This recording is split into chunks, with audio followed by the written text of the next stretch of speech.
Nagaaniif lafaa biyya jirtan hundumaatti isiniif haa ta'u. Hundumti keessan akkam jirtu?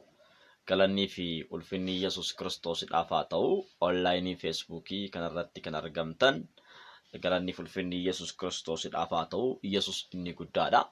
Akkasumas immoo sagaleen kun karaa Feesbuukii kanaan akkasumas immoo karaa onlaayinii garaagaraa karaa YouTube'ii, karaa Telegiraamii, karaa WhatsApp'ii kan naqabu hundumti keessan nagaa jirtu.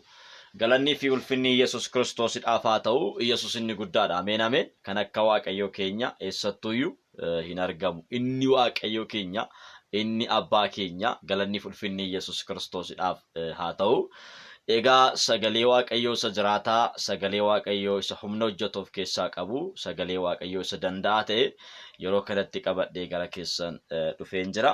Galannii fi ulfinni Yesuus Kiristoosiidhaaf haa ta'u. Yesuus inni guddaadha.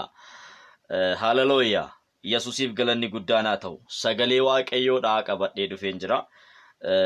Yaadaan tokko ta'u. Isa jedhu irrattan isinitti dubbadha. Galanni fi ulfinni Yesuus Kiristoosiidhaaf haa ta'u. Akkuma kanaan dura isinitti dubbachuudhaaf yaale galanni fi ulfinni Yesuus Kiristoosiidhaaf haa ta'u. Waa'ee dhukkuba koronaa vaayirasii kanarratti yaadni keenya gargar ta'ee jira. Yaadni mootummoota garaagaraa, yaadni doktoroota garaagaraa, yaadni abboota amantiis garaagara ta'eera jechuudha. Yeroo kana keessatti waldaan kiristaanaa yaada mo'ataa qabattee gadi ba'uu qabdi. Yaada isa mo'ataa ta'e saba Waaqayyoo fuulduratti kan adeemsisu.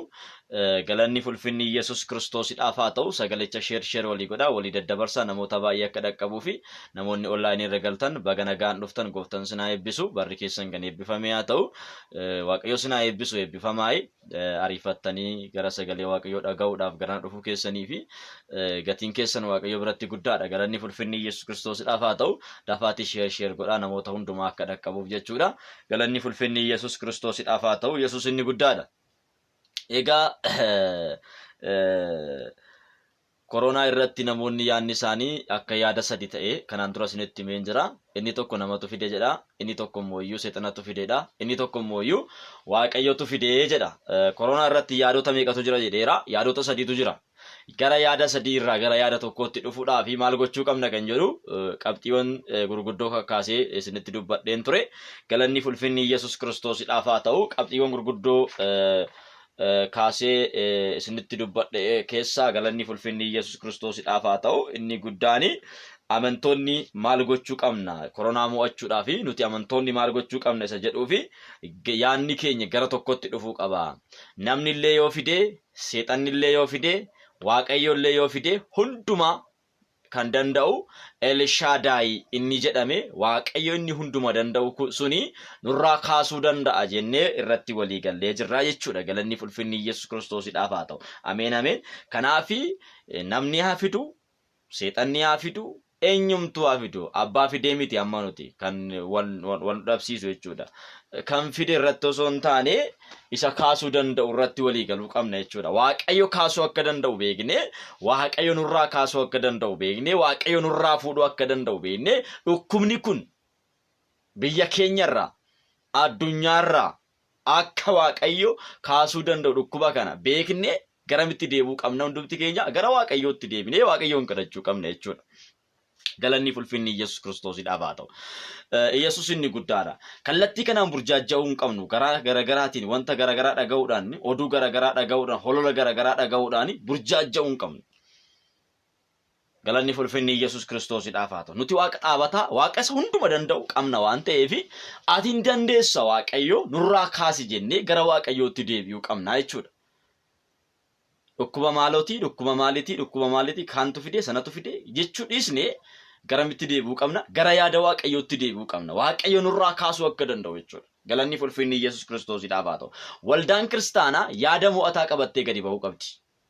Anis qaama waldaa kiristaanaa keessaa isa tokko waan ta'eef yaada mo'ataa ta'e tokko qabadhee gara keessanitti kanan dhufeef jechuudha. Galanni fi ulfinni Yesuusiidhaaf haa ta'u. Seexanatu fidee haa fidu. Waaqayyotu fidee haa fidu. Namatu fidee haa fidu. Kana hundumaayyuu Waaqayyo kaasuu danda'a. Yoo maal taane, yoo nuti gara yaada tokkoon gara isaatti deebine, yaada tokko taane gara isaatti gaafa nuti deebinu Waaqayyo nurraa kaasaa jechuudha. Egaa sagalee Waaqayyoo kutaa kanaaf yookaan immoo ergaa kanaaf ta'u qabadhee dhufeen jira. Maatiyos 18 irraa kaasee nan dubbisa. Macaafa Wangeela Maatiyos 18 jechuudha. Wangeela Maatiyos 18 irratti akkas jedha. Ani dhuguman isiniin jedha. Waanuma isin lafa irratti hiitan Waaqa irratti hidhamaa hin ta'a. Waanumti isin lafa irratti hiiktan immoo Waaqa irratti hiikamaa hin ta'a jedha. Galanni ulfinni Yesuus Kiristoosidhaaf haa ta'u. Waldaan kiristaanaa aboo akkamii akka ishiin qabdu, amantoonni aboo akkamii akka isaan qaban agarsiisa. Walii galtanii wanti isin lafa irratti hiitanii Waaqa irratti hidhamaa ta'a. Walii galtanii wanti isin immoo lafa irratti hiitanii Waaqa biratti hidhamaa ta'edha. Aboon nuti nu harka jira jechuudha. Aboon nutti kennameera. Galanni ulfinni Yesuusidhaaf haa ta'u. Akkasumaan burjaajofna malee, akkasumaan walii gali fiigne, akkasumaan garaagara kaanna malee, akkasumaan raajiidha jennee yookaan immoo namoota waa'ee koronaa kanarratti yeroo baay'ee namoota raajii dubbanna jedhan dhagayeera. Fakkeenyaaf namoonni tokko maal jedhanii guyyaa akkanaatti hin kaane guyyoonni isaan jedhan sun darbeera. Koronaan garuu hin kaane. Waaqayyorraa waan hin dhageenye hin dubbatinaa. Waaqayyorraa waan hin dhageenye dubbachuun booddee nama kuffisa. Waan Waaqayyo hin jenne jechuun kufaatitti nama geessa. Waan Waaqayyo hin jenne jechuun badiinsatti nama galcha. Gaafa waan Waaqayyo hin jenne jennu ofii keenyaafis hin banna, sabni tajaajilus hin badaa jechuudha. Kana irraa of qusachuun baay'ee barbaachisaadha. Wanta Waaqayyo hin jenne irraa of qusachuun baay'ee barbaachisaadha. Yaada sammuu keenyaatiin yookaan immoo fedha foon keenyaatiin kaanee waan hin taane dubbachuu hin qabnu. Waan Waaqayyo hin jenne jechuu hin qabnu. Galanni ulfinni Yesuus Kiristoosidhaaf haa ta'u. Ameen ameen. Yesuus inni guddaadha. Kanaaf wanti isin walii galtanii lafarratti hiitan hidhamaa hin ta'a. Wanti isin lafarratti walii galtanii hiiktan immoo hiikamaa ta'edha. Hiiknuu fi hiikuu aboon nuu kennameera jechuudha. Galanni ulfinni Yesuus Kiristoosidhaaf haa ta'u. Yesuus inni guddaadha. Nuuf hin taane nurraa haa hidhamu. Nuuf hin taane nurraa haa dhaabbatu jennee asirratti walii gallee nuti gara Waaqayyootti yoo iyyine, nuti gara Waaqayyootti yoo himanne, Waaqayyo wanta nuti irratti walii galle sana irratti deebii nuu kennaa jechuudha. Galanni ulfinni Yesuus Kiristoosidhaaf haa ta'u. Hamma nuti waliin galletti Waaqayyo deebii nuuf hin kennu. Nuti walii galuu qabna. Nuti yaadata keenyan tokko ta'uu qabna. Yaadni keenya gargar bahuu hin qabu. Yaadni tajaajiltootaa gargar bahee jira. Yaadni abboota amantii hundumaa gargar bahee jira. Yaadni amantootaa gargar bahee jira. Yaadni mootummootaa garagara. Yaadni dooktorootaa garagara. Beektonni yaadni isaanii garagara. Namoonni hundumtuu yaadni isaanii garagar ta'eera. Yaadni gargar ta'uun immoo yaadan gargar ta'uun, yaadan gargar faca'uun nama saaxila. Waan hin taaneef nama saaxila. Badiinsaaf nama saaxila. Du'aaf nama saaxila. Saamichaaf nama saaxila. Galanni ulfinni Yesuus Kiristoosidhaaf haa ta'u. Sagaleen Waaqayyoodhaa maal jedha?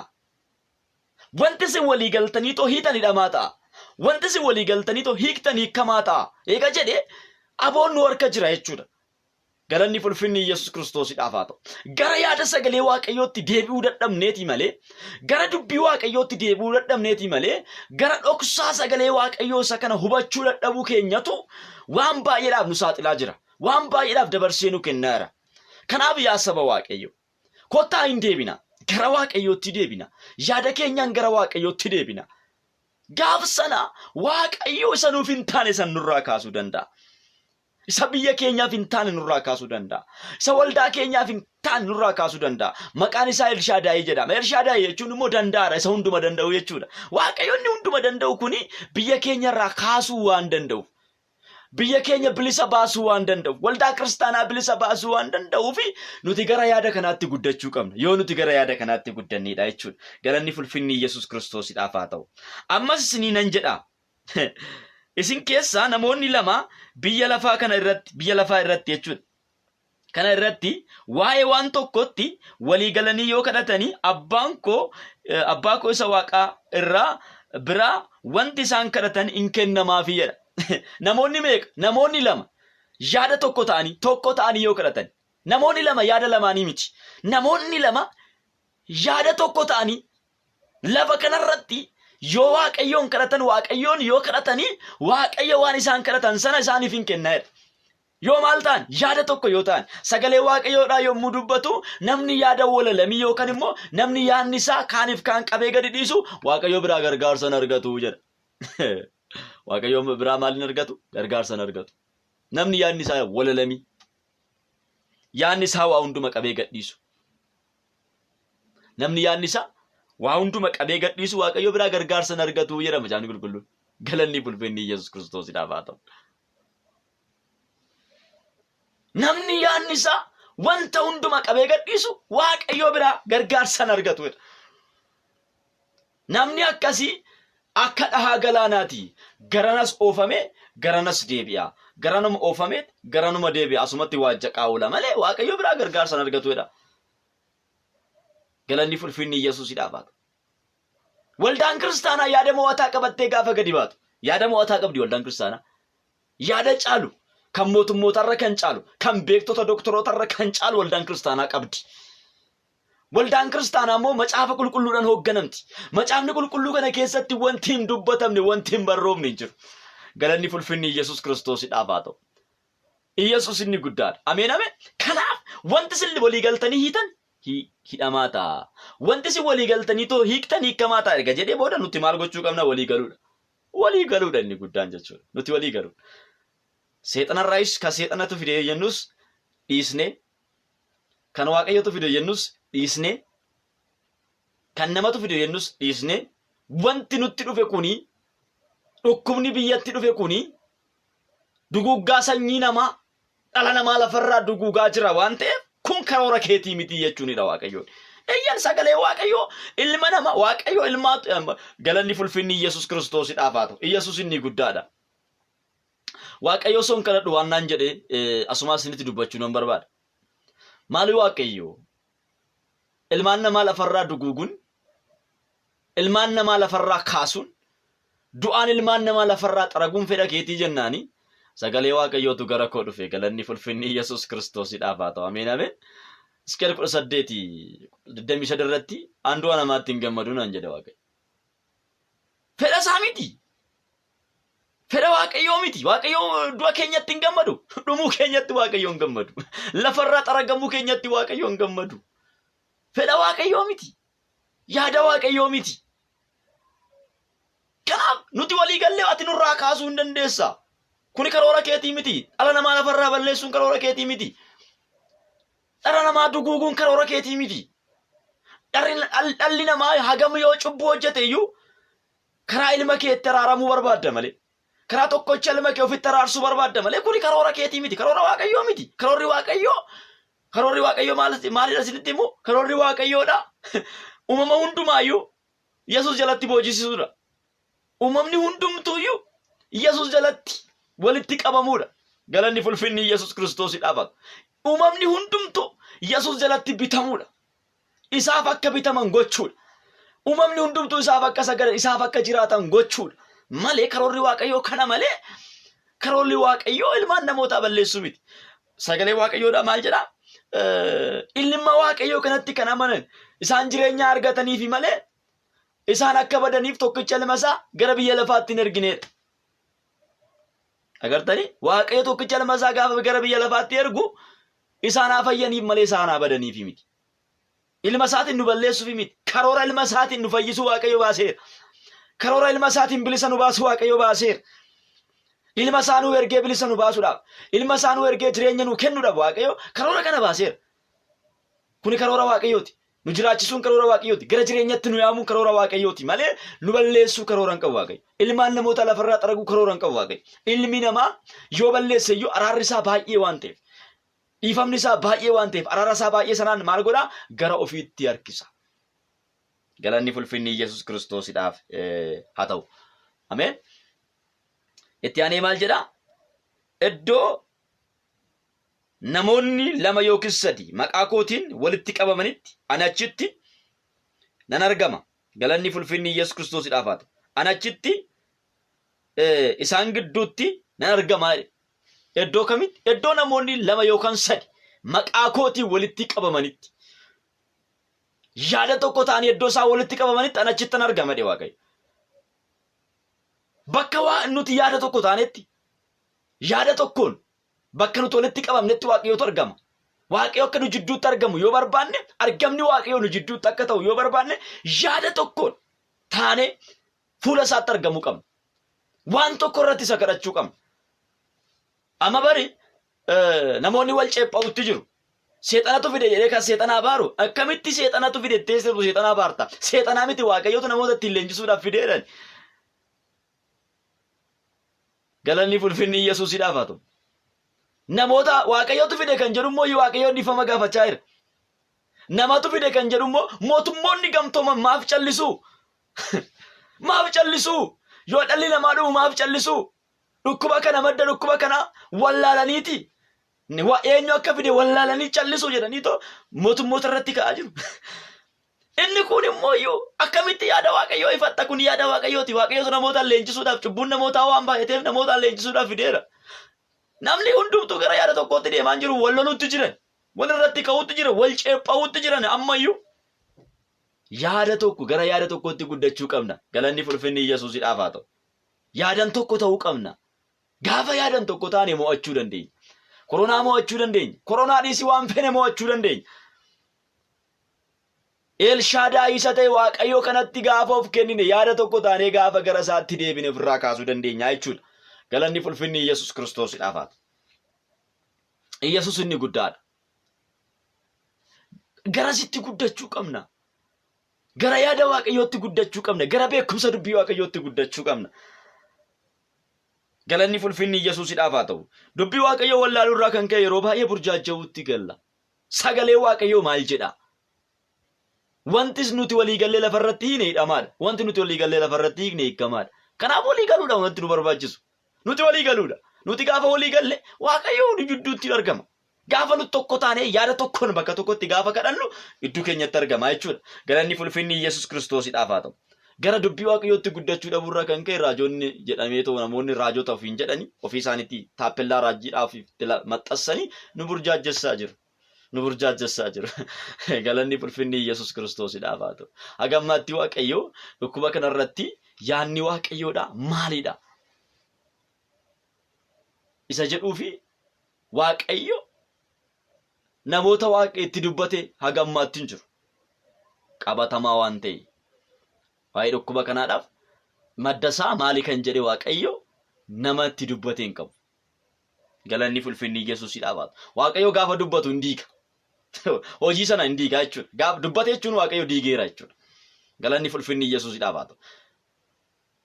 Waa'ee dhukkuba kanaa waaqayyo gaafa dubbatu. Dhoksaa dhukkuba kanaa waaqayyo gaafa himu maal godheera jechuudha. Dhukkubicha diigeera jechuudha. Dhukkubicha balleesseera jechuudha. Dhukkubicha balleessuudhaaf dubbata waaqayyo. Waaqayyo dubbachuun isaa balleessuudhaaf. Galanni ulfinni Yesuusidhaaf haa ta'u. Yesuus inni guddaadha. Waaqayyo dubbateera. Waaqayyo akkasinaan jedheera. Namoonni jedhanii ufumaa yaada mataa isaa irraa kaasanii dhaloota kan burjaajessaa jiran. Koronaan aga ji'a ganaaf haganaatti hin kaa jedhee waaqayyo nutti dubbateera jedhanii namoonni dubbatan jiru. Fakkeenyaaf jechuudha. Namoonni dubbatan sunniini namoota akka isaan of hin eegganne godhaniiru. Mootummoonni akka of hin eegganne godhaniiru. Namoonni akka of hin eegganne godhaniiru. Dhukkubichaaf akka isaan saaxilaman godhaniiru. Osoo waaqayyo isaan ittiin dubbatin waaqayyo nutti dubbate jedhanii. Osoo hin dhagahin dhageenya jedhanii. Galanni ulfinni Yesuusidhaaf haa ta'u. Yesuus inni guddaadha. Oromoon yoo mammaaku abjuun bara beelaa buddeen jetti jedha. Galanni ulfinni Yesuusidhaaf haa ta'u. Osoos hin dhagahin waaqayyo irraa osoo hin dhagahin dubbachuun hin barbaachisu. Waaqayyo waan dubbatu qaba waan hin dubbanne qaba. Dhala namaa jalaa waaqayyo waan dhossu qaba. Dhala namaatti waaqayyo waan mul'isu qaba. Raajota macaafa qulqulluu keessa dhaqaa laalaa. Wanta hunda waaqayyo kan isaan itti mul'ise hin jiran. Galanni ulfinni Yesuusidhaaf haa ta'u. Yaada kee waaqayyoon alaa dhokseera jedhee miri namni waaqayyoo sun. Yaada kee waaqayyo waan na jalaa dhoksee jiruufi ana amma wanta ati gara koo dhufteef hin beeku jedhe. Raajii waaqayyo nama guddaa ture. Nama waaqayyo wajjin dubbatu ture. Garuu yaadni wanti waaqayyo karoorsa isa jalaa dhokatee ture. Galanni ulfinni Yesuusidhaaf haa ta'u. Wanta mintaloo isaa irratti isa jalaa dhokatee ture. Galanni ulfinni Yesuusidhaaf haa ta'u. Osoo waaqayyoon dubbatin waaqayyo dubbateera namoonni jedhanii dogongoran taane keessatti namoota gataa jiru. Isa kanaaf immoo dhaabannee mormuu qabna. Fuuldura dhaabachuu qabna. Sagalee waaqayyootiif fuuldura dhaabachuu qabna. Galanni fulfinni Yesuusidhaaf. Raajii caalu sagalee waaqayyootiin dura dhaabachuu qabna. Sagalee waaqayyoo maal jedha? Yaada tokko taana kadhadhaa jedha waaqayyo. Yaada tokko taatanii yoo kadhattan isinirraa nan kaasa bakka. Yaada tokko taatanii yoo hiitan hin hidhama. Kanuma wanti biraan jiru nuti yaada tokko ta'uudha. Gaafa nuti yaada tokko taane gaafa nuti hin hidhama. Galanni fulfinni Yesuusidhaaf haa ta'u. Maaltu barbaachisa jennaan yaada tokko ta'uutu barbaachisa. Namatu fidee dhiisne, waaqatu fidee dhiisne, seexanatu fidee dhiisne, waaqayyo nurraa kaasii jechuutti deebi'uudha. Galanni fulfinni Yesuusidhaaf haa ta'u. Isa waaqayyo fide waaqayyotu kaasa. Isa seexanni fide waaqayyotu kaasa. Isa namni fidellee waaqayyo hin kaasa. Sadan isaayyuu waaqayyo kaasuu danda'a. Aboon hundumtu harka waaqayyoo jira kaa. Dandeettii hundumaa kan qabu waaqayyoodha. Macaan qulqulluun kan nuun jedhu. Waaqayyo hunduma danda'a nuun jedha. Waaqayyo hunduma danda'a, hunduma beeka. Osoo dhukkubni kun hin yaadamin dura. Osoo dhukkubni kun as hin bahin dura waaqayyo isa beeka. Dhukkubicha jechuudha. Dursee waaqayyo isa beeka. Galanni fulfinni Yesuusidhaaf haa ta'u. Kanaaf waaqayyo duraan dursee waan isa beekuu fi waaqayyo kaasuu danda'a jechuudha. Galanni fulfinni Yesuus Kiristoosidhaaf haa ta'u. Ameen ameen. Waaqayyo kaasuu waan danda'uuf nuti maal gochuu qabna? Yaada keenyan gara waaqayyootti deebi'uudha. Nurraa kaasi nuuf hin taane waaqayyo. Kun fedha keetii miti waaqayyo. Nurraa kaasi jennee gara isaatti gaafa nuti iyyinu, gaafa nuti waaqayyoon kadhannu, waaqayyo immoo maal godha? Nurraa kaasa. Galanni fulfinni Yesuus Kiristoosidhaaf haa ta'u. Ameen ameen. Yesuus inni guddaadha. Badiinsa dhala namaatti yeroo baay'eedhaaf waaqayyo akeeke.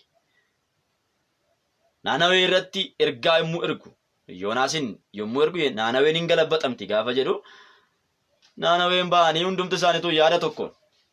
Sabni achi keessa jiru hundi isaanii yaada tokkoon ba'anii hundura waaqayyootti iyyanii waaqayyoon kadhatan. Iyya isaanii dhaga'ee waaqayyo yaada isaa geeddare. Galanni fulfinni Yesuus Kiristoosidhaaf haa ta'u. Ameen ameen. Iyya keenya dhaga'ee waaqayyo yaada isaa geeddara. Iyya keenya dhaga'ee waaqayyo nurraa kaasa waan ta'eefi araara nuuf godha waan ta'eefi araarri isaa gara keenya akka dhufuu fi hundumti keenya gara yaada kanaatti deebi'uu qabna jechuudha. Waldaan kiristaanaa yaada mo'ataa qabdi yeroo hundumaayyuu. Wangeelli keenya yaada mo'ataa qaba.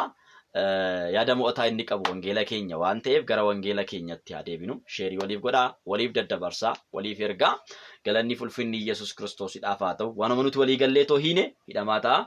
Wanti nuti walii galleetoo hiikne hiikamaa ta'a. Namoonni lama tokko ta'anii bakka isaan yaada tokko irratti kadhatanitti waaqayyo wanta isaan kadhatan san isaaniif hin kenna. Galanni fulfinni Yesuus Kiristoosidhaaf haa ta'u. Tokko taanee hin kadhanne malee tokko taanee kadhannaa waaqayyo waan kadhanne san nuuf deebisa. Dhukkuba kanaaf buqqisa waaqayyo bakka. Galanni fulfinni Yesuus Kiristoosidhaaf haa ta'u. Ameen ameen.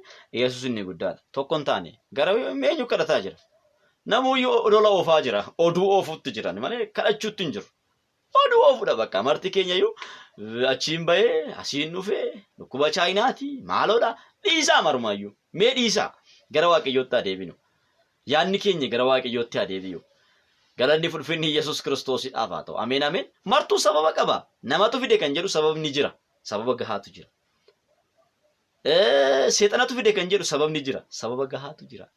Waaqayyootu fide kan jedhu sababni jira. Ilmi namaa cubbuutti galeera waan ta'eef. Ilmi namaa cubbuudhaan laaqameera waan ta'eef. Dhala namaa gara ofiitti deebisuudhaaf alangee waaqayyooti. Alangee waaqayyo gara ilma namaatti ergeedha. Jedhaniitoo sababa qabu jechuudha. Marti isaaniiyyuu yookaan immoo namatu fide isa jedhuufillee eeyyan namatu fide jechuun hin danda'u. Sirriitti jechuudha. Maaliif? Wanta qabatamaa waan ta'e, wanti ifa ta'e jira waan ta'eef jechuudha. Kanaan dura akkuma isinitti dubbadhe fiilmii kontaajeen namni ilaalee bara 2009 akka faranjootatti bara 2011 akka faranjootatti bahe bara 2011 akka faranjootatti bahe waggaa 9 baranaa jechuudha. Bara 2011 akka faranjootatti isa bahe sana yommuu ilaalanii yaa namatu fideedhaniitoo jara sararaniitu dubbachuun hin danda'ama jechuudha. Waan tokko osoo hin hojjetin dura propozaala isaa yookaan immoo waan sana ergaa waan sana namootaaf keessatti imeejii waan sana namoota keessatti galchuudhaaf fiilmiidhaan yookaan barreeffamaan akka kitaabaatti dhiyeessuun hin danda'ama. kanaan dura durfamee amalli bashii dhukkuba kana namootaaf dhiyeeffamee jira waan ta'eef namatu fide jechuun hin danda'ama jechuudha. Seexanatu fide kan jedhanis immoo 466 dhala namaa lafarraa balleessuudhaaf warra isaaf hin taane warra isaaf hin taane warra hin jaalanne nama lafarraa balleessuudhaaf karoora qaba waan ta'eef karoora isaatiillee namoonni jedhanii maal qabu martuu ragaa qabu. Ragaa qabu. Galanni fulfinni Yesuus Kiristoosidhaaf haa ta'u. Amma nuti garuu kan nu baasu isa kanaa miti. Seexanatu fidee waaqayyotu fidee yookaan namatu fidee miti. Kan nu baasu kanaa miti. Kun yaada keenya gargar godha. Kun kadhannaa keenyallee hin faallessa. Kadhachuu nu dhoowwa. Kun seexanaa baaraa, kun waaqayyo dhiifama gaafata. Kun immoo iyyuu mootummoonni gamtooman maa nutti callisanii jedha. Kanaaf marti keenya iyyuu gara yaada mo'ataatti dhufuudhaaf maal gochuu qabna? Galanni fulfinni Yesuus Kiristoosidhaaf haa ta'u gara kadhannaan keenya tokko akka ta'uuf tokko taanee akka kadhannuufi maal gochuu qabna? Yaadi keenya gara tokkotti deebi'uu qaba. Innis maalidha? Yaada tokko kan nu godhu hundumaayyuu waaqayyo kaasuu akka danda'u amannee gara waaqayyootti deebi'uudha. Hin dandeessaa nurraa kaasi. Ba'aa nutti ulfaate kana nurraa kaasi. Isa booquu keenya gadi qabe kana nurraa kaasi. Isa mootummoota gadi qabe kana nurraa kaasi. Isa gurguddoota gadi qabe kana nurraa kaasi. Yoo jenne waaqayyo nurraa kaasa. Maqaa Yesuus Kiristoositiin biyya keenya irraa haa ka'u. Rakkinni gara biyya keenyatti dhufe kuni maqaa Yesuusiin nurraa haa ka'u. Maqaa Yesuus Kiristoosiin nurraa haa ka'u. Waaqayyootiin dandeessa. Maqaan kee Elshaadaayidha. Hunduma danda'aadhaati yaa Waaqayyo. Isa jireenya dhalootaa yaa Waaqayyo gooftaa. Isa yaa Waaqayyo gooftaa lubbuu dhalootaa lafarra yaa Waaqayyo xaragaa jiru kan. Yaa Waaqayyo gooftaa maqaa moggaafatee isa as bahe kana yaa Waaqayyo gooftaa. Dhukkuba yaa Waaqayyo gooftaa vaayirasii koronaa kana yaa Waaqayyo gooftaa. Biyya keenyarraa yaa Waaqayyo gooftaa. Addunyaarraa yaa Waaqayyo gooftaa. Ati kaasuu hin dandeessa yaa Waaqayyo. Namni isaa fiduu ati hin dandeessa. Seexanni haa fiduu ati hin dandeessa. Atis yoo fidde ati hin dandeessa. Yaa Waaqayyo gooftaa. Isaati dandeessu sitti himaa jirra. Isaati dandeessu si kadhachaa jirra. Maqaa ilma kee Yesuus Kiristoositiin ati nurraa kaasi. Maqaa ilma kee Yesuus Kiristoosiin ati nurraa kaasi. Siif hin danda'amaa nurraa kaasi. Ati danda'aadhaa nurraa kaasi. Ati beekaadhaa nurraa kaasi. Ati aangoo qabda nurraa kaasi. Abbaa bilisa nu baasi. Gooftaa bilisa nu baasi. Harka keenya sitti kennanne bilisa nu baasi. Wanti sin lafarratti walii galtanii hiitanii dhamaadha jedhee jettee jirta. Yaa Waaqayyo gooftaa dhukkubni kun nurraa haa hidhamu. Maqaa ilma kee Yesuus Kiristoosiin nurraa haa hidhamu. Maqaa ilma kee Yesuus Kiristoosiin nurraa haa hidhamu. Namoonni lama yaada tokko irratti walii galanii yaa Waaqayyo gooftaa yommuu na kadhatan Waaqarraa nan deebisaaf eega jette. Akka keettan si kadhadha yaa Waaqayyo gooftaa. Akka sagalee keettan si kadhadha.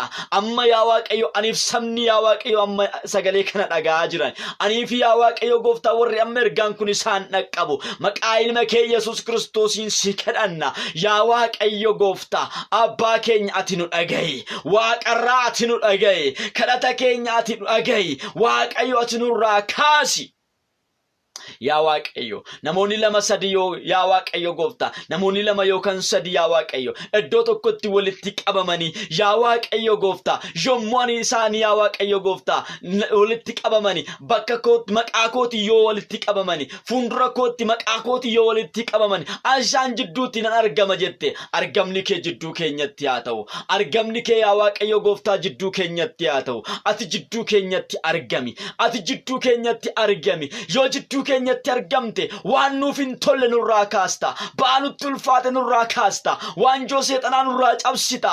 Waan gadi nu qabe nurraa kaasta. Siif hin danda'ama waan ta'eef yaa Waaqayyo gooftaa jidduu keenyatti argami. Hingootaa galanni guddaan siif haa ta'u. Yaada keenya tokko godhi. Yaa Waaqayyo ati nu gargaari. Ayyaanni kee nuuf haa baay'atu. Maqaa ilma kee Yesuus Kiristoositiin.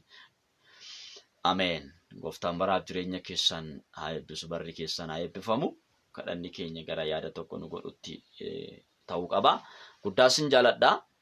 Guddaan sin kabaja. Sagalicha share walii godhaa waliif daddabarsaa wal dhaqqabsiisaa. Karaa YouTube'tiinis immoo siniifan ergaa gooftaan sin haa eebbisu. Barri keessan kan eebbifame haa ta'u. Karaa YouTube'tiinis share godhaa waliif daddabarsaa. YouTube keenya immoo kiyya immoo gammachuu urgee jettanii yoo seentan argachuu dandeessu. Gooftaan baraaf jireenya keessan haa eebbisu, barri keessan kan eebbifame haa ta'u. Yesuus inni guddaadha.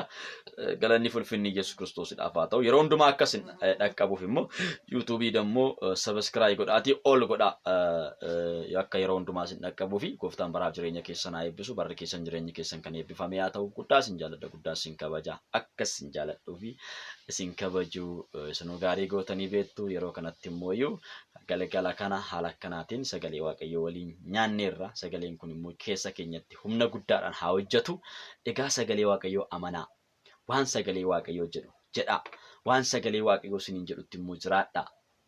Galanni ulfinni Yesuus Kiristoosiidhaaf haa ta'u. Sagalee Waaqayyoo adda nuuf jechuudha. Gooftaan isin haa eebbisu. Barri keessan haa eebbifamu. Gooftaan baraaf jireenya keessan haa eebbisu. Guddaa isin jaaladha. Jabaadhaa. Sheer olii godhaa.